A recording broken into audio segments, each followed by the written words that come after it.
But the young Q is different, and going back to him working with the old ways and accepting some of the new stuff, like the new Q, like the Q, he's younger, but also it's not so much that Q is young, but the fact that Q branch in general is like their mission, which was creating fancy gadgets for Bond, is now more like tech support, more kind of like with CTU in 24.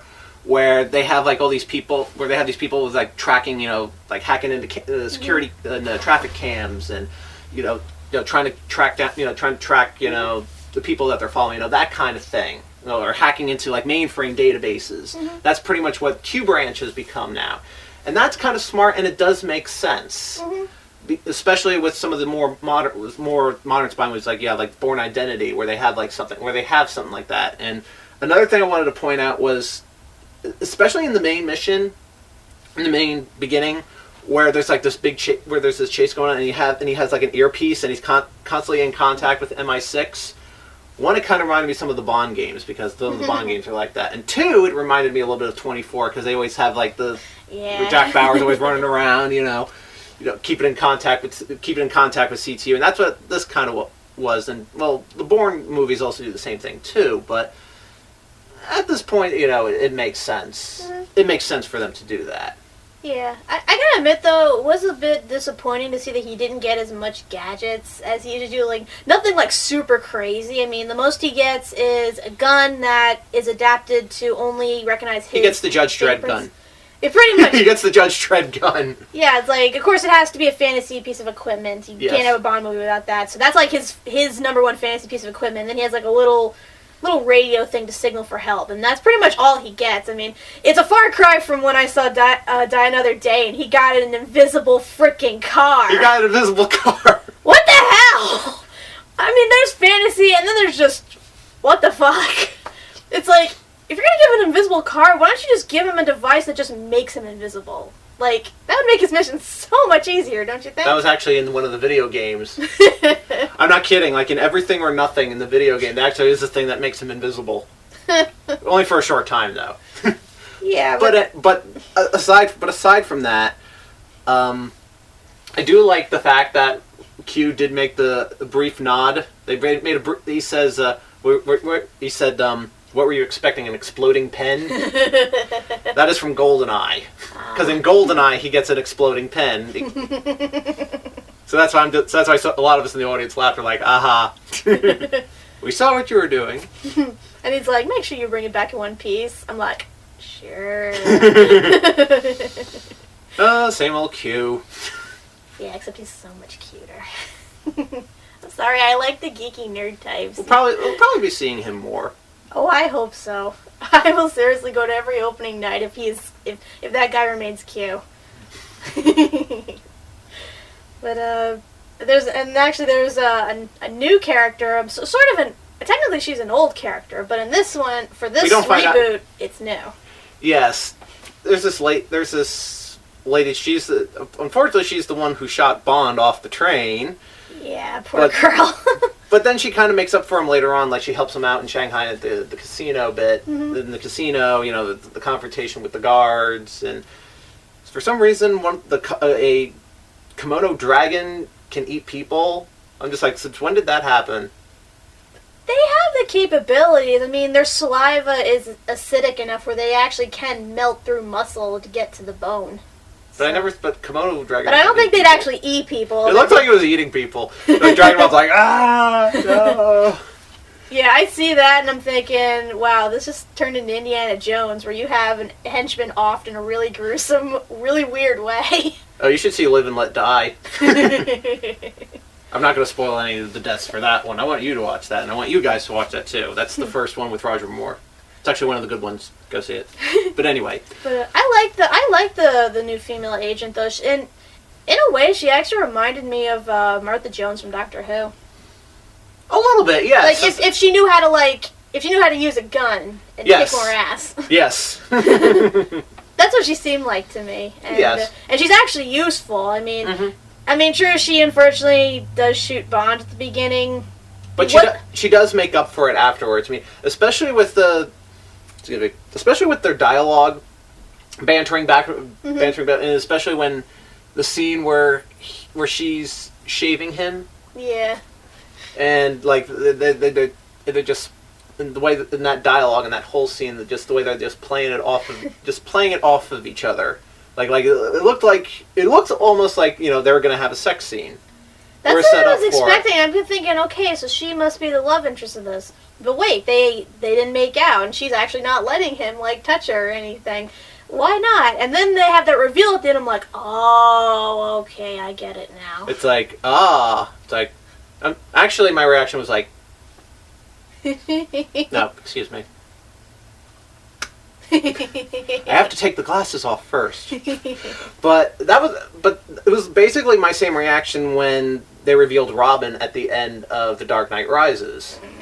When they revealed that was basically, when they revealed it here with this one, with Skyfall, I'm just like, but then again, she's a hot black chick, so it's a trade-off, but... It's kind of disappointing, though, that, you know, she stops being a field agent at the end, because I think if, you know, she had trained up a bit, she probably could have been as badass as Bond is. Mm-hmm. Oh, well. And then we have, we have our villain. Oh, Javier Bardem. And it does make me wish I've seen more of his stuff, because I've been hearing so many good things about him. You know, he's such a great actor. I mean, he got an Academy Award for No Country for Old Men. Mm-hmm. For playing Anton. And here, probably one of the best Bond villains in years. I mean, Le Chiffre was all right. He had the crying blood thing. Like, there's always some crazy thing about with each villain, but with this one, he's a little bit more believable. He's more realistic, but he still has that same Bond villain flamboyance. Of course. Like, it's really weird when I first saw him, because, like, when you first see him, he's, like, getting off an elevator, and it's at a distance, and then you just see him, like, make this big, long speech as he's slowly walking toward the camera. And when I saw him, like, what the fuck? But I think that's done deliberately, because to make us focus a little bit more on what he's trying to say. And I think that's a brilliant step, because it's brilliant because with the theme of the movie is that, you know, the villains are operating in the shadow. Like, we don't know who the villains are. It's not like with the previous Bond movies where the enemy was just like the Russians or Spectre or whoever. Like, you know, there was no clear indication on who. There was always a clear indication who the villains are. But in Skyfall, they play on the theme that, you know, we don't know the face, we don't know who it is. So having Javier Bardem start out with him going all the way back, you know, it's still one shot, all the way out of focus, and as he's coming in, starts more and more in focus, we reveal more of what he looks like, who he is. We match the voice with the person, and I like how they introduced that. Yeah, I was like, I'm not sure my feeling on him. Again, I really have nothing to compare on. I mean, I don't even really remember the villain from Die Another Day. I think it was some Chinese guy who transformed himself into a white guy. Yeah, it's weird. He had some advanced plastic surgery. Yeah, that's the most I remember. I do remember this guy, though, if only because he is so freaking weird. And it's weird. And the thing is, like, he's supposed to be played off as threatening because he's actually, like, this genius computer hacker. And you see this... Former MI6 agent. Kind of like Alec Trevelyan. He was a former...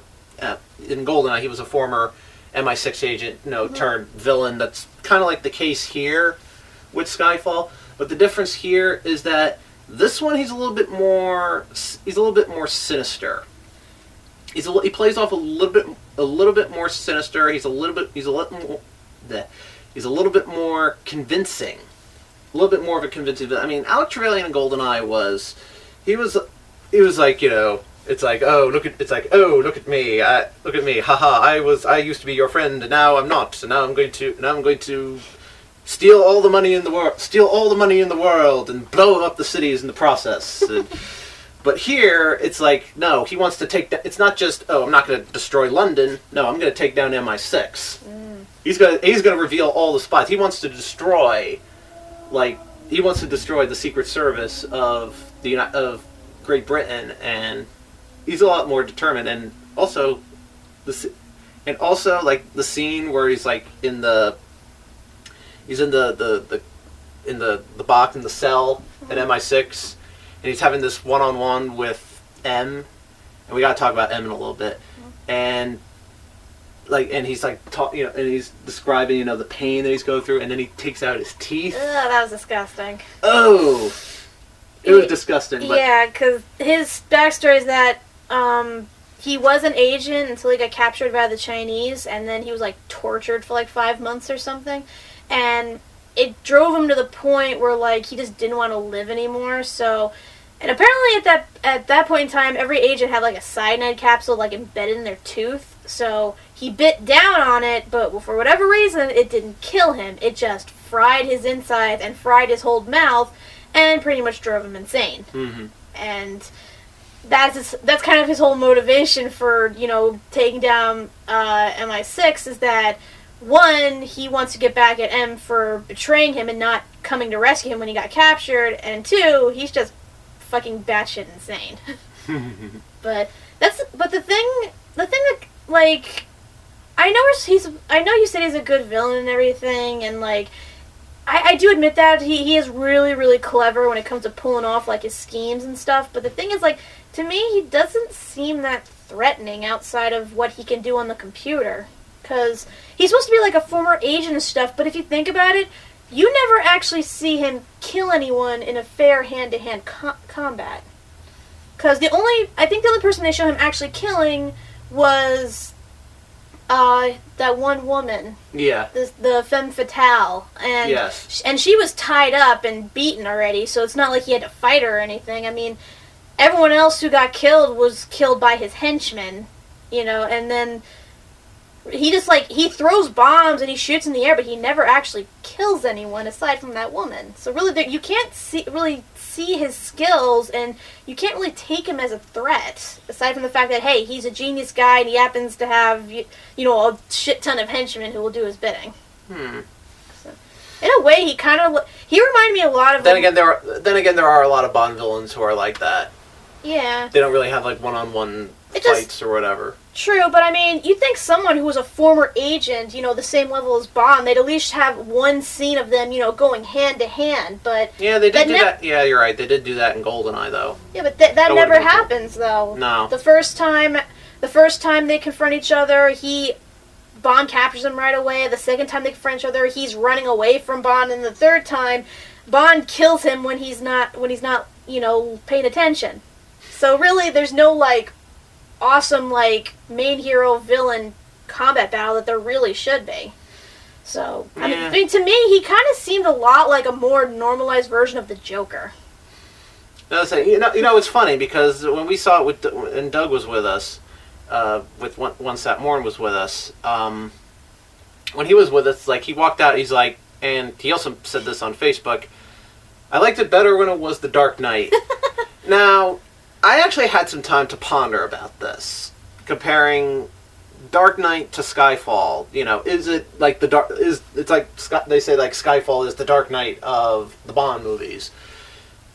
In some ways, it is, but at its core, it is still a Bond movie to me, because with element, the only thing I could see with absolute comparison with the Dark Knight and Skyfall is the characterization.